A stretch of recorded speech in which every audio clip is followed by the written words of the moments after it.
સુરતના ડુમ્મસના જાડી ઝાખરામાંથી નવજાત બાળક મળ્યું. નાળ પર ક્લેપ અને માસૂમના શરીરે હતા કેસરી કપડાં.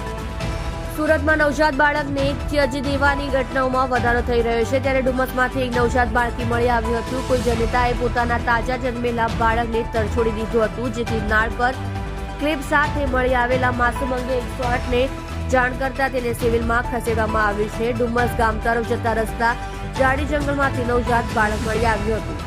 કેસરી કલરના કપડાં પહેરેલી હાલતમાં નવજાત બાળક મળી આવ્યું હતું. 108 દ્વારા સિવિલ હોસ્પિટલમાં લાવવામાં આવ્યું છે. નવજાત બાળકની નાળ પર ક્લેપ પણ હોવાનું સામે આવ્યું છે. હાલ નવજાત બાળક સ્વસ્થ હોવાનું સામે આવ્યું છે. ડુમ્મસના જાડી ઝાખરામાંથી ગામની મહિલાઓએ પોલીસને જાણ કર્યા બાદ 108ને જાણ કરાઈ હતી. પોલીસ અને ગામની મહિલાઓ બાળકને 108ની મદદથી સિવિલ લઈ આવી છે. હાલ સિવિલના NICU વિભાગમાં બાળકની સારવાર ચાલી રહી છે. જુઓ રાજેશ મંગલે સાથે સુરત એક્સપ્રેસ ન્યૂઝ ચેનલ.